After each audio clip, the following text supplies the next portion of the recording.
O Brasil precisa cortar mais gastos. Essa semana, assim como várias outras para trás, nós estamos discutindo muito sobre essa relação de corta-gasto, orçamento fiscal, risco fiscal, Haddad mãos de tesoura. Pois é. E o episódio de hoje vai ser basicamente para a gente entender essa relação, se o Brasil precisa cortar gastos, o que influencia no nosso dia a dia, por que tem essa demanda no mercado e o que a gente pode esperar daqui para frente. Meu nome é Presley, eu sou economista e mestre em economia e você está no Presley Cast.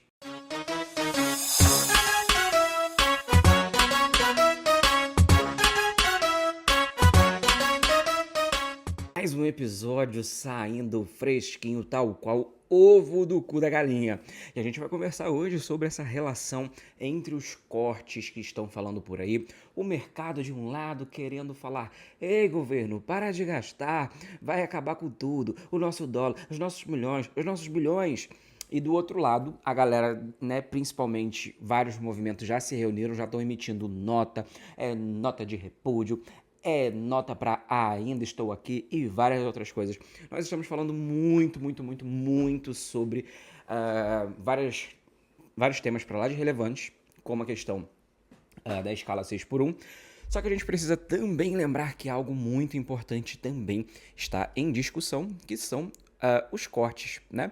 O orçamento vai ser definido, o mercado está fazendo uma pressão, mas por que isso influencia e por que você precisa saber disso?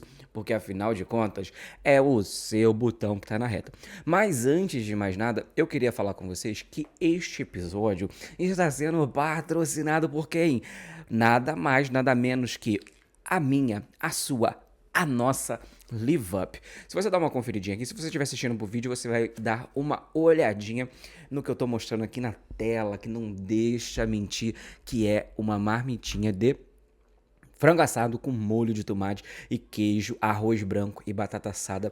E essa daqui é a versão para você que, assim como eu, quer ganhar um moque, quer ganhar uma perna, quer ganhar uns peitos com 30 gramas de proteína. A Levamp, para quem não sabe, para caso você esteja assistindo através das plataformas de áudio, a Levamp é maioral no quesito marmitas congeladas. Ajuda tanto na economia, na praticidade e assim, gente, eu sou muito, mas muito enjoado com comida congelada e eu como Live Up todos os dias praticamente. Eu só não como no dia que particularmente eu falo: eu preciso economizar as Live Up que tem aqui em casa. Mas, obviamente, que com o preço que tá agora, com 40% de desconto, né? Até 40% de desconto, falar assim, porque senão o marketing deles pega na minha cabeça.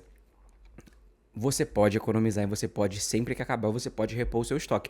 E porventura, aproveitando esse período aí de Black Friday, você tem também, não só nesse período, mas em todos os períodos, você tem 15% de desconto a mais se você utilizar o cupom Presley. Pois é, e dessa forma, além de você garantir o seu papazinho lindo, maravilhoso, prontinho, gente, juro por Deus, fica pronto em 5 minutos, em média, no seu micro-ondas. Não faz sujeira. E aí depois sabe o que você faz com a embalagem, que é de papel? Recicla. Você tá vendo que a Livamp pensou desde o começo até a ponta para fazer com que você tenha mais praticidade, economia, sustentabilidade e várias coisas do gênero? Então eu, se eu fosse você, não deixava para depois, corre no site, garante lá a sua. Inclusive, a partir de determinado pedido, valor de pedido lá, você tem ainda frete grátis, chega prontinha, congeladinha, só você colocar no seu congelador e pronto, se maravilhar. E tem vários tipos também, tá bom? Tem, olha, marmitas prontas de refeição, tem marmitas veganas, vegetarianas, tem de lanches como brownie, bolo. O bolo de cenoura deles é maravilhoso, eu adoro, tá? Mas é isso, então usem o cupom Presley e também recomendem para os seus amigos, porque além de você garantir a sua refeição, você também vira apoiador deste canal, deste podcast, deste criador, deste blogueiro sem blog. Mas vamos lá. Dito isso, feita a minha publicidade, vamos conversar um pouquinho sobre essa questão, né? O que está relacionando, o que vem trazer isso pra gente e qual é o ponto de partida desse rolê que está acontecendo. Primeira coisa, né? Quando fala em corte de gasto, a gente precisa lembrar que o orçamento do governo, ele não é assim, igual a gente. né? Que tem ali, sei lá, a gente tem R$ 500 na conta, o governo tem R$ 500 na conta. Não, eles fazem uma projeção, é um orçamento prévio para definir com base no dinheiro que vai entrar e que vai sair, né? O arcabouço fiscal do Haddad que eles estão propondo, ele basicamente tem os moldes do teto de gastos do Michel Temer, né? É um teto de gastos com ali uma pegadinha um pouco mais... Ei, galera, sarau! Ei, galera, esquerda, faz o L, amor, entendeu? É um negócio mais ou menos assim. Eu, particularmente, eu tenho vários pontos a dizer ali sobre a formação do arcabouço fiscal, né? O que é o arcabouço fiscal? É um conjunto de medidas ali que propuseram para falar, olha, a gente tem que colocar alguns tetos ali para o gasto público, porque assim como nós no nosso orçamento do dia a dia, nós temos um problema de financiamento do governo, ou seja, o governo ele precisa trabalhar com o dinheiro que ele tem em caixa. Só que assim, um dos maiores erros que eu já vou começar aqui falando, do lado do mercado financeiro, sobretudo, é que a galera fala o seguinte: a gente precisa gastar menos do que arrecada. Ok, compreendo, essa lógica faz total sentido. Só que a gente não pode olhar as contas públicas de uma forma estritamente igual ao orçamento familiar. E a característica base para isso é que você, não podemos ir na nossa impressora, chegar lá e falar assim, imprime 50 conto aí para poder comprar um barril ali de chopp, né? Como se fosse 50 conto também, né? Então, assim, sei lá, comprar uma caixa de cerveja. Você não pode fazer isso, né? Ou se você fizer isso, provavelmente você vai ter problemas ali carcerários. A questão é, o governo ele pode se financiar de algumas formas, tanto pela via do aumento dos impostos, né, que é o que está acontecendo agora para algumas partes, e também através da emissão monetária, que não necessariamente é assim, chegar lá, eles na impressora deles, e falar assim, imprime aí 7 bilhão ali que eu vou colocar de subsídio para as empresas. Não, não é assim que funciona. Né? Muito disso também é um dinheiro que nós vamos chamar aqui como dinheiro digital, como se fosse um crédito, né? Então você lança o dinheiro, mas ele não de fato existe ali na conta do governo, né? Ele conta mais como algo para frente. Mas enfim, a questão aqui não é falar sobre emissão monetária. Mas o ponto é, aonde eu ia chegar nessa situação? O governo, de fato, ele pode se financiar emitindo dívida. O que seria essa emissão de dívida no sentido geral? Sabe quando você investe no mercado financeiro, na aba lá do Tesouro Direto? O Tesouro Direto, para quem não sabe, é uma forma que o governo tem de se financiar. Então, o que ele propõe para você? Ele vira e fala, olha, Fabiana, se você me emprestar o seu dinheiro, eu pego o seu dinheiro, fica comigo, eu vou gastar ele, sabe Deus com o quê? Vou botar pra lascar aí no Brasil inteiro. Posteriormente, eu te devolvo ele com uma gordurinha ali, com juros. Isso é a dívida pública, teoricamente. Então, toda vez que falam que a dívida pública aumenta, ela aumenta por vários fatores, né? Seja pelos gastos que precisam ser financiados, mas a gente pode entrelaçar dessa forma, né? Falando sobre essa questão ali do tesouro, né? De fato. Por quê? Porque o governo, quanto mais ele vende esses tesouros, e aí vamos imaginar que a gente está vendendo um papel, né? Antigamente a gente falava que era papel da dívida porque não existia esses contratos de fato virtuais, né? As corretoras e tudo mais, tudo era no papel.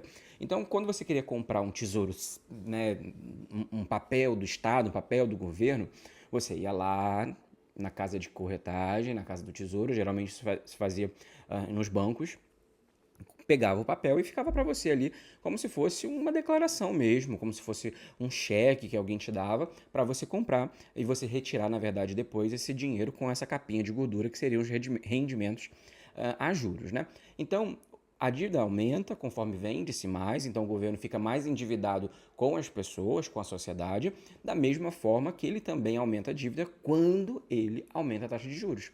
Porque lá dentro, por exemplo, você tem o Tesouro Selic, né? O Tesouro Selic ele vai acompanhar quem? Sacha Meneghel? Não, ele vai acompanhar os movimentos da Selic.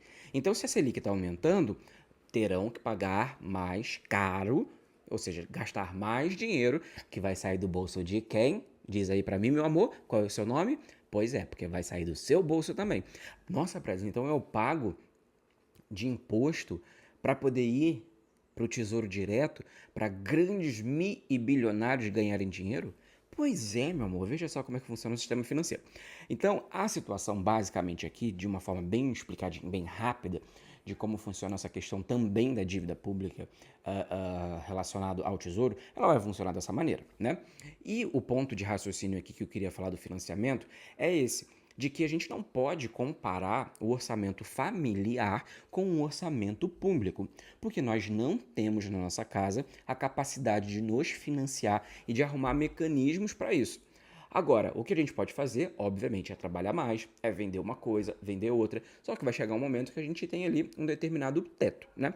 No caso do Estado, a grande discussão agora é se emitir mais moeda, as pessoas estão falando que vai gerar inflação.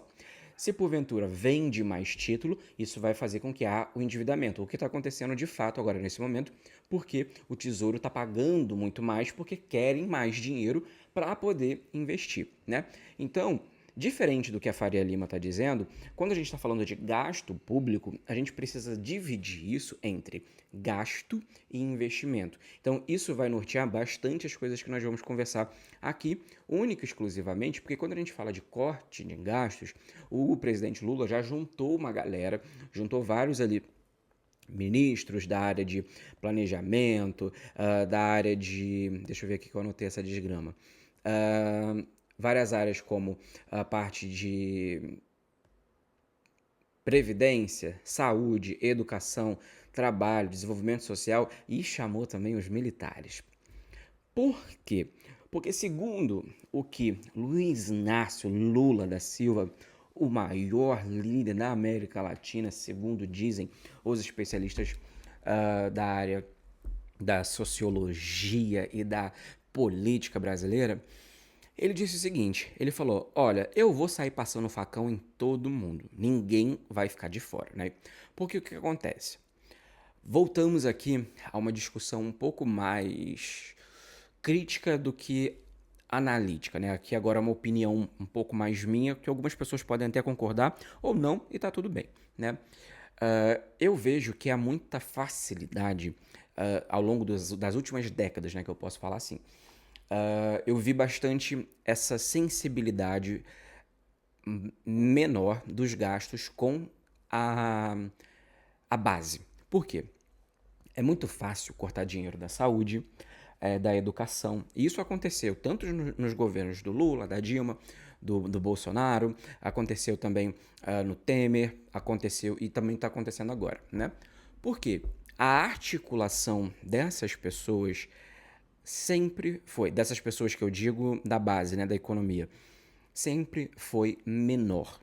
Então, às vezes acontece na calada da noite uma aprovação que vai diminuir ou vai bloquear o orçamento de alguma coisa. Lembrando que corte é diferente de bloqueio, tá? Posso também explicar isso em outro momento. Então, quando a gente está falando sobre essa situação em que a população que precisa desses gastos públicos não conseguem dialogar e entender, porque eu acho que isso que é o mais importante, que o poder delas de cobrar a população, de cobrar os políticos, de fazer pressão, que eles possuem força para isso. Só que do outro lado, geralmente os mais ricos conseguem, de fato, fazer com que essa projeção e que essa discussão aconteça a favor deles. Então, nunca foram de mexer muito na ala dos militares, nos subsídios das empresas, em toda essa estrutura econômica que a gente consegue enxergar que tem uma proteção, que tem a famosa costa quente. Quando eu estou falando contigo sobre costa quente, por exemplo, a previdência dos militares gera um rombo, eu vou usar essa palavra porque eles adoram usar rombo para falar, mas gera um déficit de 49,7 bilhões ao orçamento do Brasil. Previdência dos militares. Estou falando que é para cortar a aposentadoria dos soldadinhos? Não. Mas eu estou falando que há a necessidade de também passar o facão ali. Por quê? A ala militar, a ala que é representada por esses no Estado, é muito forte, a ponto de falar, não mexe no que é nosso. Diferente, por exemplo, da área da educação. Se a área da educação está passando por um corte severo, eles vão lá e abafa. Finge que nada aconteceu com eles. Ou muitas das vezes transformam isso em jogatinas ali, né? Transformam as palavras e acaba ficando um pouco mais bonito. Um pouco mais bonito não, né? Menos feio, né? Então, assim, desde a época lá da Dilma, falou-se muito sobre essa questão de reduzir os impostos para as empresas, né? Eu concordo, o empresário paga bastante imposto, só que a gente precisa lembrar de muitas questões ali que também estão relacionadas à contrapartida dos empresários para a sociedade, né? Hoje são mais de 17 setores que têm a desoneração na folha de pagamento, ou seja, você não tem alguns impostos ali. E na época da Dilma, isso também embasou muito o meu posicionamento na relação da escala 6 por 1. Eu também, tá, gente? Lembrando, eu também sou empresário, eu também tenho a minha empresa, meus funcionários, minha equipe que trabalha comigo, eu também pago salários. Então, assim, eu acho nada mais do que justo que eu, né, me posicione dessa forma. A questão é, existe muito imposto? Sim. Mas toda vez que é dialogado uma redução dos impostos, esses impostos, a história já prova isso. Lá aconteceu com a Dilma juntou uma comitiva lá de empresários e falaram o seguinte: falaram, ei galerinha, vamos reduzir aqui os impostos? Então, para poder ajudar vocês. Só que a contrapartida que eu vou pedir para vocês é investimento único e exclusivamente para focar na contratação, para gerar mais emprego, para gerar mais renda. Daí todo mundo falou, ok, Dilma, segue o barco, vamos lá, follow the balão, vamos seguir para frente, que né, foguete não tem ré, assim a economia vai subir. Tirou os impostos. O que a galera fez? Embolsou, enfiou no rabo. Então, toda vez que acontece esse tipo de coisa, a proposta que é feita por essas pessoas geralmente não é cumprida na íntegra, né? Então, quando você faz esse tipo de acordo, você espera que seja direcionado para que haja mais emprego, que gere mais renda, que diminua a questão do desemprego, que a economia cresça como um todo, porque vai ter mais consumo, mais pessoas empregadas significa mais consumo. Só que o Lula falou, olha, a intenção agora é passar a faca em todo mundo porque ninguém está cumprindo com alguns combinados, né? E basicamente eu poderia atrelar isso a um fator especial que aconteceu nesse ano de 2024, né?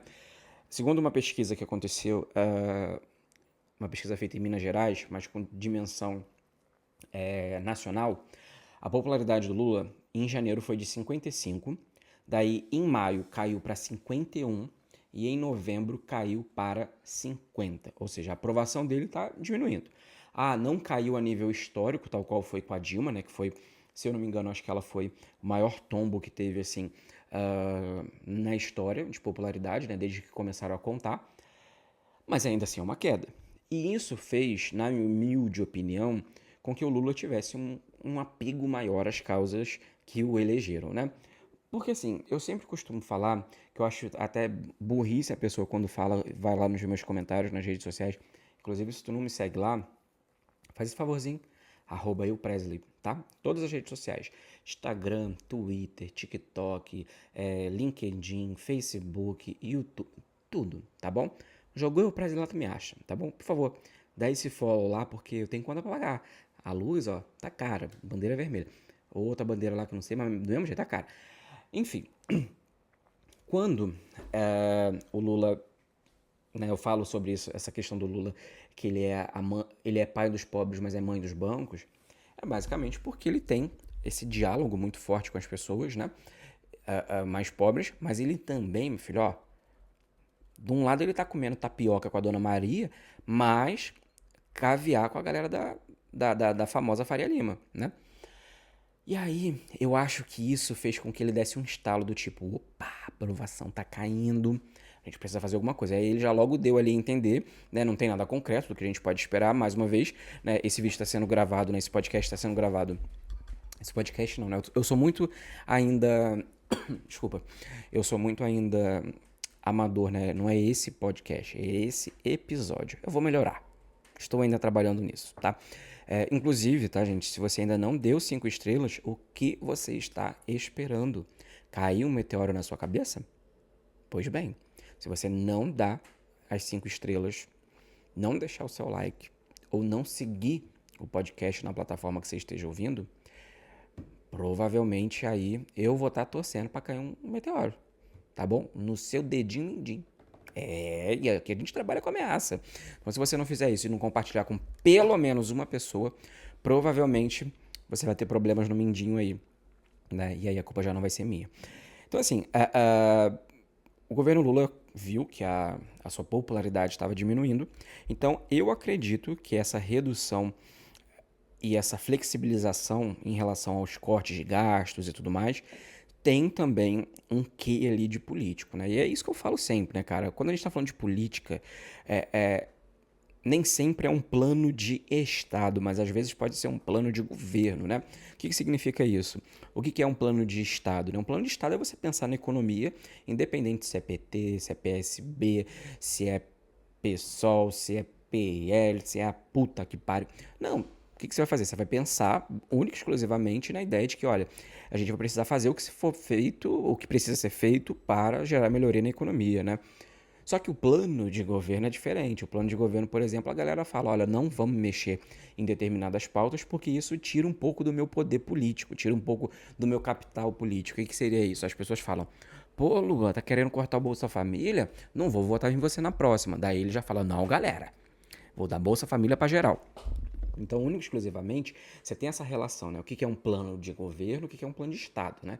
E nem sempre o político em questão vai assumir a roupagem do que é preciso de fato para fazer um plano de Estado. Ele vai focar no plano de governo pensando numa reeleição, pensando numa substituição, que foi o caso da época lá do Lula com a Dilma, né?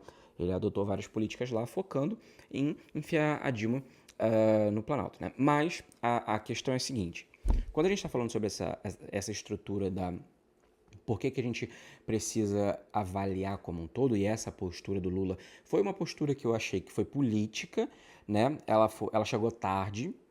Eu acho que ele esperou primeiro desgastar um pouco a imagem dele para depois ele falar: não, galera, tá aqui, ó, ainda sou metalúrgico, ainda sou a galera lá do movimento social, né? Mas basicamente, essa pressão do mercado financeiro em ter um déficit abaixo, na verdade o déficit zerado, né? Essa redução de custos.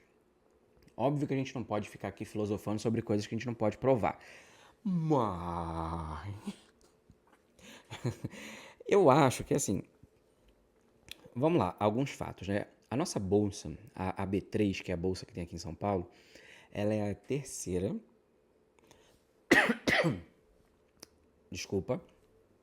Ela é a terceira mais bem avaliada no mundo, né? A gente só está atrás da bolsa dos Estados Unidos e a bolsa inglesa. Depois vem a nossa. Nós estamos com a nossa economia indo bem, né?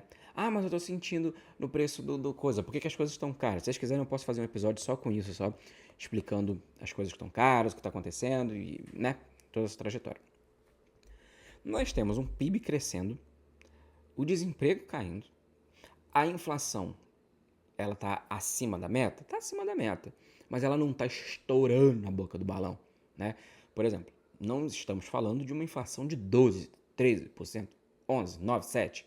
Nós estamos falando de uma inflação onde o teto é 4, né, girando ali em 3,5 a 4,5, e a gente está com 4,7, né? A gente está ali, né, fazendo alguns ajustes ali, a gente consegue botar essa porra lá dentro da meta, né? Mas o que a Faria Lima está preocupada? Ela está preocupada com o déficit. E ela gosta de fazer, eu ia falar pagar, mas eu não posso comprovar. E se bem também, quando eu falo Faria Lima, quem que vai vir me processar? Não é mesmo? Então, assim, foda-se, vou falar. Tipo, a Faria Lima provavelmente está ali pagando as mídias, e aí você pode ver que geralmente as headlines são quase que as mesmas sempre, e não obstante serem as mesmas da mesma forma, você só tem ali economista do mercado financeiro sendo ouvido. Basicamente, é difícil você encontrar um cientista da área da economia, né, da área das ciências econômicas, porque economia, esse é o nome dela. Então é raro você encontrar, mas assim, está diminuindo. Pelo menos eu fico feliz de que alguns portais estão ouvindo as pessoas que estudaram, que fazem pesquisas e não apenas defendendo o interesse da sua casa de investimento. E aí, a partir do momento que você tem todo um cenário onde tudo está conspirando para falar que a gente precisa, essa lógica do corte de gastos vai também para as pessoas mais pobres. Então você tem um influenciador de finanças, né? Geralmente de finanças, que o de economia ele não vai falar muito sobre isso, porque se ele é inteligente, ele sabe como é que funciona, né? A economia como um todo. Mas geralmente esses influencers de finanças, eles ficam falando, o governo é gastador, né? Para defender uma lógica liberal de que o governo é ineficiente porque, sei lá, ele não usa o SUS, sabe? Então, assim, o governo, os gastos do governo não é só SUS, Bolsa Família, né? Tem muitas outras coisas também, né? Então, inclusive, até a segurança jurídica que nós temos hoje, para que, enfim, qualquer tipo de proteção, e não só, quando a gente fala de gasto de segurança, não é só o policial, não é só a Polícia Federal, militar e os caralho a quatro. Não, tem muito mais. A proteção para as empresas, a proteção digital para várias coisas. Então, assim, todo mundo usa o Estado, né? Uns em maior parte, outros em menor parte, mas todo mundo usa, né? Então a gente não pode chegar e cuspir no prato que comeu, principalmente se você for, sei lá, um influenciador de finanças que viveu a sua vida quase que toda dependendo e mamando do Estado, ganhando salário como servidor público, aí do nada agora fala que o Estado é ineficiente, né? Provavelmente você já deve saber de quem eu estou falando, pois é, você conheceu ela pelo CD Inês Brasil. Tô brincando. Mas assim, tô brincando da Inês Brasil, né? Do influenciador, não, é verdade. Né? Inclusive fica aí a fofoca de que ele quis me processar porque eu explanei essas coisas dele, né? Mas errou, né? Acabou não dando certo pro lado dele, né? Mas o que acontece? Né? Vamos tentar agora raciocinar um pouco a lógica do porquê que existe essa cobrança do mercado financeiro, né? Eles falam, tem que ter responsabilidade fiscal. Na economia, a gente aprende que a responsabilidade fiscal, ela engloba 3 pontos, que a gente vai dividir aqui entre responsabilidade fiscal, que é o nome, mas eu vou chamar de responsabilidade orçamentária, para ficar mais fácil da gente dividir. Então, a responsabilidade fiscal, ela consiste na responsabilidade orçamentária, que é fazer com que as contas do governo entrem no valor, porque, óbvio, a gente não pode levar gasta o que quiser só porque emite moeda, porque de fato, aí realmente a gente vai ter porrada inflacionária, vai ter... Segura essas informações. O segundo ponto da responsabilidade fiscal é a responsabilidade ambiental. Então, dentro dos gastos do governo, nós precisamos também ter gastos. E lembra daquela coisa que eu falei lá atrás? Eu estou chamando de gasto, mas tudo aqui não é considerado gasto, é considerado investimento. Chama-se de gasto porque a literatura escolhe dividir gastos em investimentos. Só que como a gente está conversando aqui, o gasto parece que eu estou falando de que, sei lá, é tapete da Janja. Não. Gasto aqui eu estou falando que é investimento. Então, investimento em pesquisas ambientais, em proteção ambiental, em reservas e tudo mais. E, por fim, tem o terceiro pilar, que é a responsabilidade social. E aí entram todas as questões que relacionam a nossa sociedade e as camadas que mais dependem do Estado para terem a sua dignidade. E aí entra política pública de assistência social, como o programa Bolsa Família, os auxílios e tudo mais. Entra a questão de acesso à saúde, entra questões de segurança pública também, entram questões de educação. Então você está vendo que quando a gente fala de responsabilidade fiscal, do fisco, das contas do governo, nós temos ali 3 pilares que precisam ser atendidos. O que a Faria Lima fica embucetada quando a gente fala?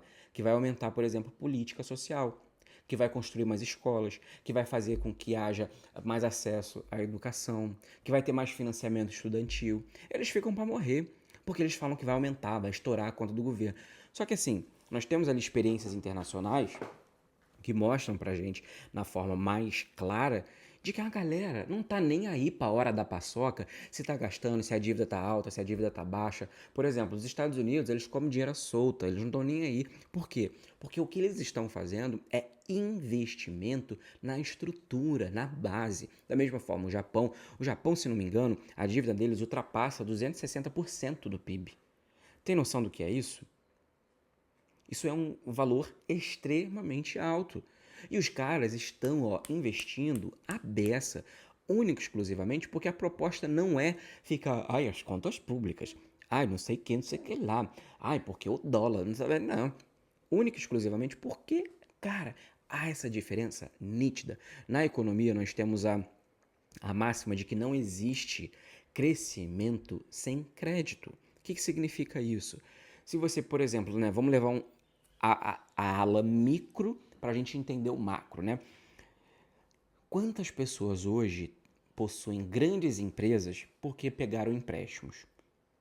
Quantas hoje empresas que estão aí no topo, que estão milionárias, começaram pegando empréstimo, sei lá, no BNDES? E pequenas, microempresas aí, meu filho, não dá perda de balde. Então, a questão aqui é, o tipo de investimento que você faz, no caso do governo, é a mesma situação. E isso também é reconhecido pelas outras economias. Isso é reconhecido pelo dito mercado. Porque quando você investe na base, e quem é de fato da área da economia consegue entender isso, você investe para o longo prazo. Por exemplo, a Índia é fortemente uma investidora em educação. Vocês já viram como é que a economia indiana está crescendo? Mesmo com uma população desenfreada, mesmo com uma estrutura, às vezes, de pobreza alta e tudo mais, mas eles estão reduzindo esses índices e convertendo em crescimento única e exclusivamente por causa da educação. Não posso falar exclusivamente, né? E nenhum única, né? Porque eu não sou nenhum economista especialista em economia indiana, mas isso há uma contribuição muito forte.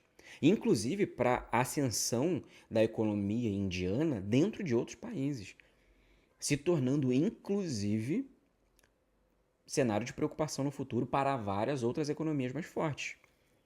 Pois é. Ah, mas é porque eles estão pensando em... Não. Gasto em educação. Investimento em educação. Né? Então, assim, a ideia daqui, eu sempre comentei isso de uma forma chula, quando eu estava cobrindo férias lá como apresentador no ICL, eu falei isso ao vivo. Falei, gente, olha, eu sou muito descarado mesmo. Não sei como é que as pessoas conseguem me contratar para fazer essas coisas. Eu falei na cara dura, eu falei, olha, o Brasil é um cabaré de rico. E de fato é um cabaré de rico, é um cabaré fiscal, é um cabaré financeiro. Por quê? Porque aqui você tem os próprios diretores de economia, de decisão econômica, a favor do capital especulativo. Porque quando a gente está falando dessa estrutura de pensar em déficit, nós estamos falando de que, olha, se porventura talvez todo mundo crescer, se porventura nós deixarmos de ser esse grande fazendão que é focado em exportação, né? E ali uma coisa ou outra, né, de tecnologia, mas bem pouca, né? O que nos torna talvez um grande fazendão, mas com Wi-Fi, né? E que agora a gente podia até falar que eu posso até fazer a brincadeira que é como a torre do Starlink, né? Porque Elon Musk vai influenciar a beça daqui para frente nessa desgraça, mas tudo bem, né? Então assim, quando a gente está falando dessa estrutura financeira, o Brasil é terra de fazer dinheiro, sabe? E não é fazer dinheiro com ganho de produtividade, com industrialização, com ganho de mercado. Não. É fazer dinheiro com especulação. Então, assim, a galera tá aumentando a taxa de juros. Então, hoje você tem uma caralhada de economistas sérios, que falam exatamente isso. Não tem motivação lógica para explicar por que a taxa de juros está tão alta se a nossa inflação está muito próxima da meta e a nossa inflação tem um baita de um componente principal que é nossa inflação é híbrida, então ela vem do lado da oferta, que é o lado dos custos de produção, também como vem do lado da demanda. Taxa de juros alta para combater a inflação é um receituário quando a gente está falando de inflação de demanda, que aí você aumenta a taxa de juros, a economia dá uma enfraquecida, as pessoas param de demandar tanto e aí o preço das coisas cai. Então, assim, é complicado porque você tem completamente essa pauta de cortes de gastos indo contra a direção, inclusive, de outras economias. Né? Então, o Keynes, por exemplo, lá na época da crise de 29, e o próprio Lula no período... Vocês sabem que eu sou crítico do Lula, eu defendi ele nas eleições, mas eu também sou baita crítico nisso, mas ele fez uma baita de uma política econômica em 2008. Né? Inclusive, esse foi o meu tema da minha monografia, que foram as políticas anticíclicas daquele período, né? O que fez com que a gente realmente não sofresse tanto como como economia no agregado, porque ele gerou política de crédito, reduziu impostos estratégicos para a gente poder consumir mais itens e bens duráveis. Então, foi um período em que ficou muito mais barato comprar geladeira, né? Provavelmente, se você cresceu nesse período, você vai lembrar daquela IPI zero, papapá, que aparecia nessas lojas de móveis, de eletrodomésticos e tal, como Casas Bahia e tudo mais. Então, teve ampliação de programa social como o Bolsa Família, enfim, acesso a crédito de empresas, né, que, como eu falei, que cresceram bastante durante esse período, né, que foi o acesso pelo BNDES, se não me engano. Também tivemos ali a Caixa, o Banco do Brasil também ofertando crédito mais barato. Então, assim, no geral, o que eu quero falar com vocês em relação a esse ponto em específico? O que está acontecendo agora? Eles estão usando os movimentos do dólar, que também afeta a nossa economia, claro, não estou falando que não afeta, mas os movimentos do dólar estão atrelando basicamente ao risco fiscal. Só que a gente precisa lembrar que o mercado financeiro hoje, o mercado de capitais, ou seja, o fluxo de dinheiro, ele acontece por várias razões, né? E muitas das vezes, razões que não têm nada a ver com o país, tá? Então, assim, toda vez que sai uma matéria falando o mercado está abalado com risco fiscal, pode ver. Basicamente, eles estão usando uma fala do Lula, do Haddad, da Tebet, que eles já fizeram antes. É aquela ideia, tipo, nada de novo acima do nível do mar. Você tem ali aquela estrutura, aquelas pessoas repetindo basicamente a mesma ideia, falando, olha, a gente vai cortar, mas a gente não vai cortar tanto, papam. E aí toda vez é isso. Eles não podem aparecer, botar a cara na rua, pá! Meu Deus, o dólar subiu foi porque o Haddad falou que você quer sei lá. Só que o que vai influenciar o valor no dólar aqui dentro? O fluxo e a dinâmica do sistema financeiro global. Esses dias o dólar subiu pra cacete e a galera começou a falar, nossa, faz o L, que não sei o que, não sei o que lá. Só que o que aconteceu, né? E eu expliquei isso no episódio da vitória do Trump, né? Então você pode conferir lá também. Você tem um movimento especulativo muito grande e um direcionamento de capital e um fluxo para lá. Então os caras não estavam nem ligando se o Brasil estava no mapa ou não estava no mapa. Eles estavam pegando, tirando dinheiro de vários locais, e isso explicou também a mesma, né, explicação que eu usei, é a mesma explicação que economistas internacionais estão usando para explicar a situação do Brasil, o que aconteceu com o euro, a questão de outras moedas no mundo afora. Mesma coisa. Por quê? Porque o que vai influenciar o dólar não é a fala somente da Tebet. Ah, Brasil influencia? Influencia. Mas influencia muita especulação interna. Só que, quando a gente está falando aqui dentro, como eu falei, que aqui é um cabaré de rico, aqui realmente é um cabaré de rico. Por quê? Porque os ricos, os maiorais, né? A galera uau do dinheirão, e não é você que tem, eu consegui botar 10 mil ali no Tesouro IPCA e tem 4 ação da Magalu e já acha que está mudando o mercado. Não, não é de você que a gente está comentando. Nós estamos falando daquelas pessoas que colocam aqui, por exemplo, quando sobe 0,5% a taxa de juros, enfia dinheiro aqui na casa dos bilhões. Porque, de fato, se você deixar durante um tempo aquele dinheiro, enquanto a taxa de juros está alta, dentro de um país que está crescendo economicamente, cara, é ótimo você fazer isso. Então entra investimento para cá. Sim, de fato. Só que a que custo esse dinheiro está vindo aqui para sair mais gordo no futuro para iniciativa privada internacional. Tá entendendo? Por isso que eu fiz lá aquela ideia lá no comecinho de te explicar que o dinheiro que está vindo dos rentistas, que está indo para os rentistas, é um dinheiro que sai do nosso bolso também. Então você imagina só, os milionários que fazem especulação financeira mundo afora encontram essa oportunidade no Brasil e quem paga somos nós com uma taxa de juros extremamente alta. E aí a Faria Lima, que também tem lá os seus contatos, que também tem ali os seus ganhos em relação a uma taxa de juros relativamente mais alta, o que eles falam? Ei, Haddad, vem cá conversar com a gente.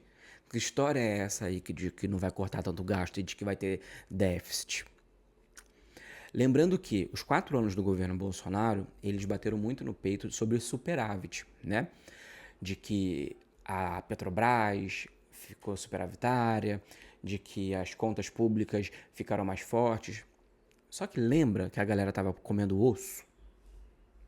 Brigando por osso no coisa, catando coisa no lixo para se alimentar? Isso era muito comum. Lembra que ficou caro andar de carro, que a gasolina foi quase 8 conto? Ah, mas pandemia. Ah, mas não sei o quê. Tá, não tô nem falando de ideologia, não tô falando daquilo que você acredita, daquilo que você não acredita. Eu tô exclusivamente aqui tentando te lembrar do que aconteceu alguns anos atrás.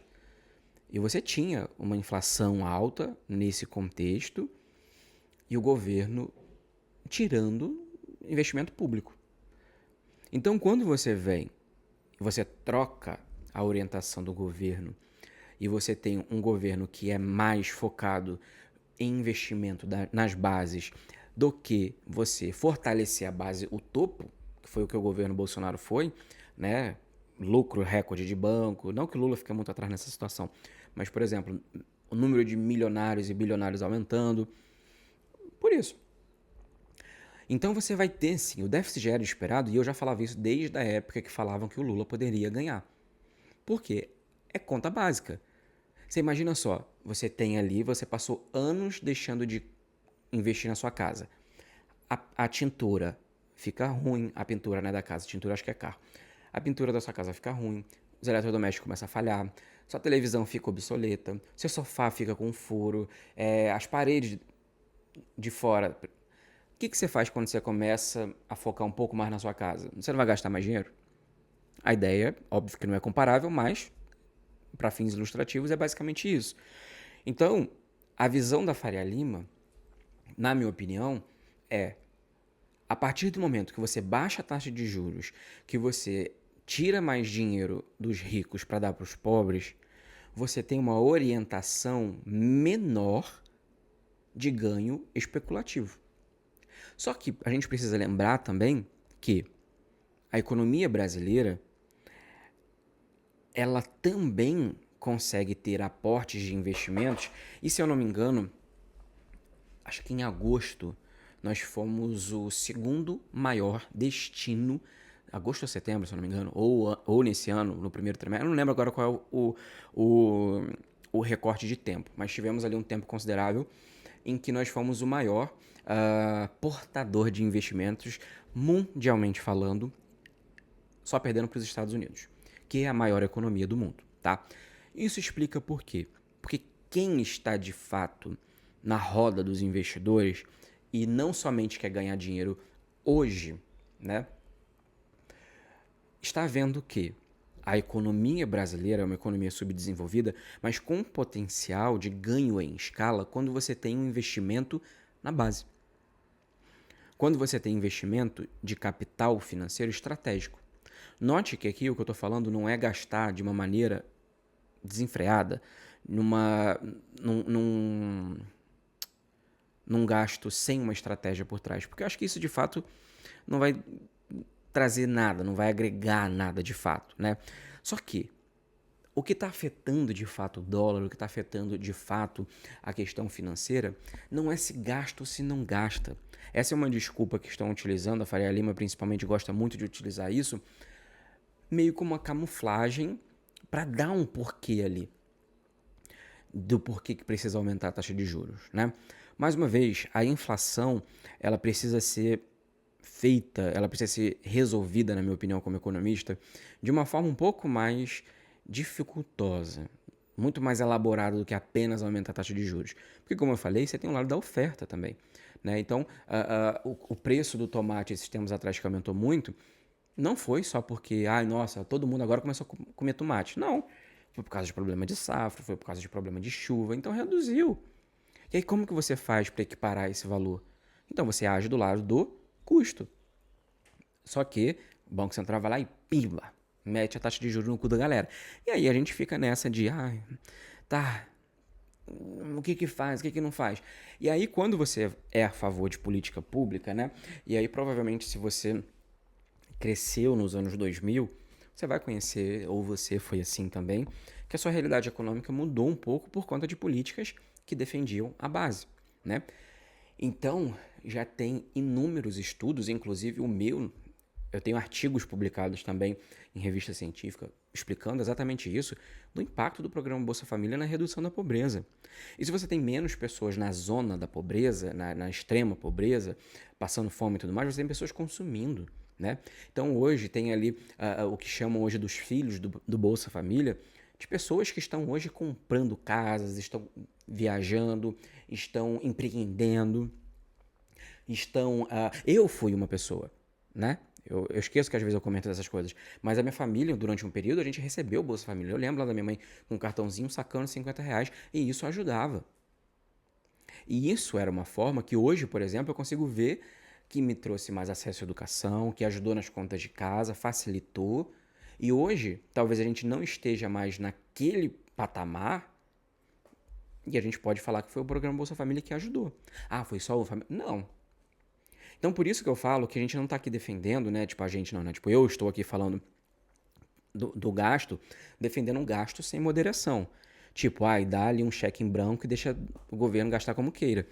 Mas quando a gente está falando de valores, a gente precisa observar que, cara, existe uma camada que precisa também passar por esses cortes, que precisa ser, que a gente precisa analisar com mais calma, né? Então, por exemplo, os custos por ano aqui no Brasil, você tem, olha, programa, o benefício de prestação continuada, 30 bilhões. Programa Bolsa Família, 14 bilhões por ano. As universidades federais custam 5,5 bilhões ao ano. O Vale Gás, 3,7. Farmácia Popular, 3,4. A Lei Rouanet, que tanto falam, 2,1.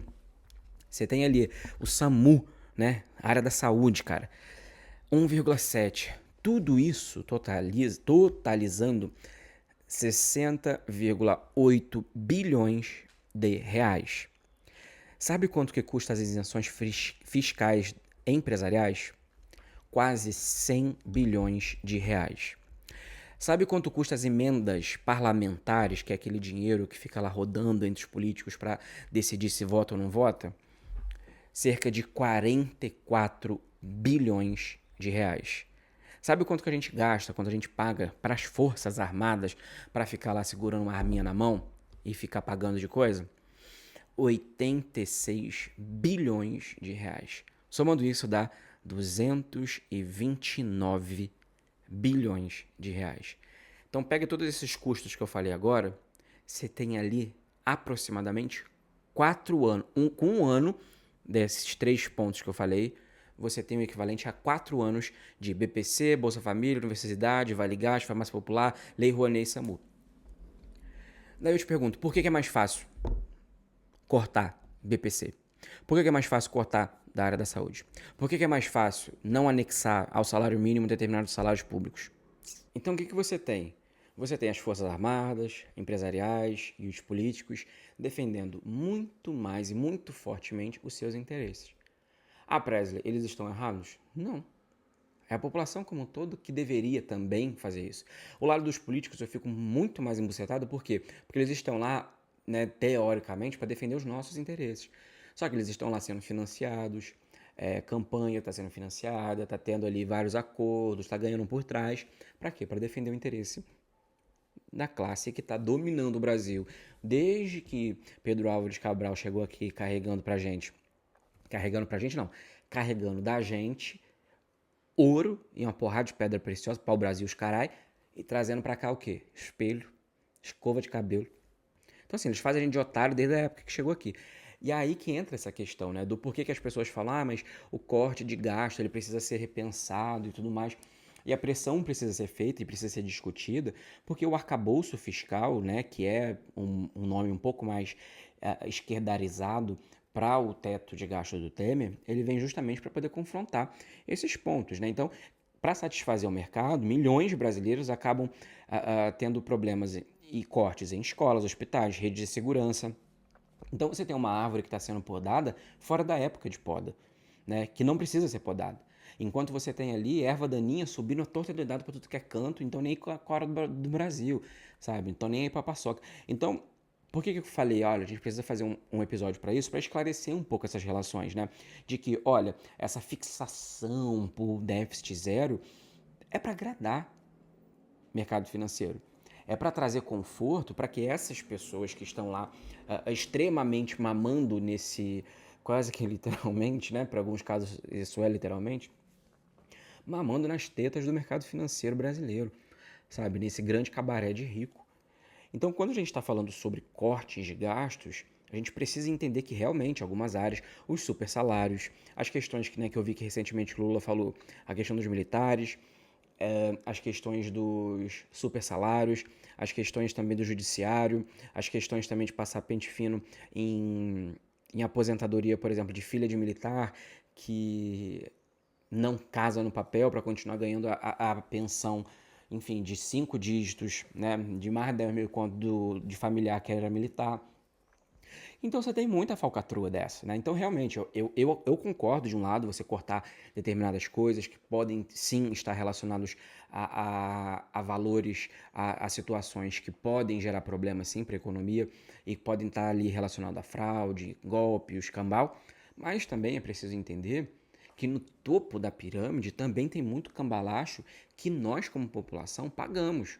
Né? Então você tem ali bilhões de isenção fiscal para empresas que muitas das vezes essas empresas não estão pegando esse dinheiro e jogando na economia. Então não adianta nada pedir menos imposto se o imposto vai ser convertido em lucratividade apenas. Eu sei que tem que ser recompensável para quem está empreendendo, eu empreendo também. Mas a questão aqui é, tá, beleza. Eu estou pedindo imposto para que eu consiga investir esse valor dessa isenção?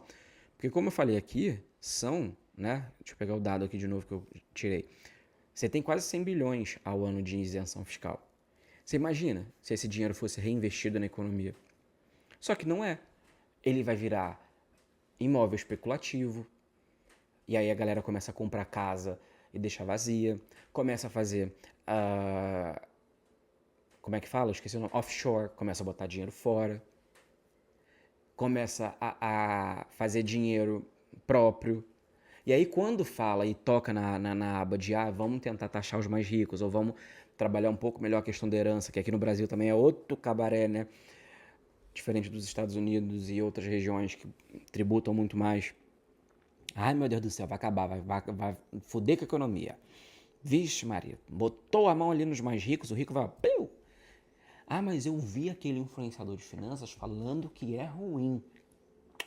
Por trás dele tem um mercado financeiro que depende dele. Pode ver que provavelmente tem ali alguma publicidade, tem algum contrato com alguma casa de investimento. Pode procurar que tem. É batata. Se não tiver, eu mudo meu nome, tá bom? Pra cachorro Jerry. Se porventura quem estiver falando isso, defendendo, não tem nenhum conchavo ali com o mercado financeiro. Mas assim, em suma, a ideia desse episódio foi justamente trazer um pouco dessa visão, né, um pouco mais ampla, de que, olha, realmente precisamos ter uma administração coerente, precisamos sim ter a responsabilidade fiscal, mas a gente aprendeu aqui que a responsabilidade fiscal, ela depende de 3 pilares que são essenciais quando a gente está falando sobre isso. Também falei sobre a questão de que os cortes precisam ser estratégicos, mas vai ficar redundante e fica feio, eu não gosto de usar essa frase assim, mas vai ficar dessa forma. Mas, mais importante que cortar é saber investir corretamente, né? Então, a pessoa associar o orçamento familiar com o orçamento público, se ela não está utilizando isso apenas para fins ilustrativos de um ponto, igual eu fiz agora, e está usando isso para fazer uma comparação, para falar que você é para fazer você que é pobre, né? Ou pobre premium, achar que o governo está gastando demais, essa pessoa ela não entende de economia, porque a gente não pode comparar. Tá? Porque a gente viu que o governo tem capacidade de se financiar e ele pode se financiar até determinado nível e o governo ele funciona, né? O Estado ele funciona como motor de crescimento em momentos de crise. E também a gente precisa lembrar que quando você tem um investimento crescendo na iniciativa privada, você diminui o incentivo do Estado. Então, a partir do momento que você investe, igual eu falei, você investe na base, você dá auxílio para os pequenos e médios e microempreendedores crescerem, o próprio lucro deles pode ser investido na economia e se tornar mais crescimento econômico e a economia fica mais próspera. O que não dá para fazer é aniquilar essa galera, aniquilar os mais pobres, que nós somos, né, a massa da economia, que é a economia de fato que consome, é a economia de fato que compra as coisas, que trabalha. Então, a gente precisa fazer essa diferenciação única e exclusivamente pensando no médio e no longo prazo. Então, o crescimento, ele pode sim ser impulsionado, e ele é impulsionado através do crédito, através do investimento. Não tem como você crescer uma economia sem investir nela. E é isso que a gente precisa mostrar, é isso que a gente precisa discutir, e com certeza é interessante pensar no equilíbrio fiscal, equilíbrio das contas públicas, mas é preciso entender o nosso contexto, entender a nossa estrutura e o porquê que às vezes algumas esferas da economia não são atingidas por esses cortes e por que outras são rapidamente atingidas. E é fortalecer essa galera que está mais desarticulada para falar, ó, a galera lá militar tá defendendo deles há tempo. Vai fazer nada pelo de vocês não? Bora se juntar. Bora colocar lá gente que vai brigar pela gente e não gente que vai enfiar o dedo no rabo da gente, tá bom? Mas se você gosta de dedo no rabo, usa aí outra analogia, tá bom? Mais uma vez, muito obrigado por ter assistido até aqui. O podcast fica por aqui. Compartilha com seus amigos. Se você compartilhar com pelo menos uma pessoa, com uma cabecinha só, eu já vou te agradecer muito. Esse projeto é algo que eu tô investindo muito para fazer, tá? Não estou investindo milhões de reais, igual os outros falam que podcast custa milhão, né? Não acredito que seja isso tudo, mas enfim, esse é um momento de fofoca. Mas eu estou investindo tempo, estudo, dinheiro também, claro, para que a gente consiga elevar, claro, a qualidade disso daqui e que a gente consiga levar também mais informação, tanto para você que gosta já do meu trabalho, para você entender, para que você consiga ter propriedade na hora de falar e conversar e saber se posicionar, para você formar sua opinião com base no que a gente conversa aqui, quanto para você também que ainda não me conhece, para você que ainda não tem uma opinião formada, para que você consiga também ter informação a respeito e replicar nos seus círculos sociais e que você consiga também entender mais de economia. E esse é o meu trabalho aqui. Mais uma vez, muito obrigado. Avalie, comenta aqui embaixo também daquilo que você achou, comenta também em relação a outros temas, porque eu tenho certeza que a gente pode estar construindo um debate bacanas aqui e principalmente para a gente poder evoluir como sociedade num todo. Segunda-feira, 6 horas da manhã, estou voltando com mais um episódio do Presley Cash. Muito obrigado, beijo no coração e até a próxima.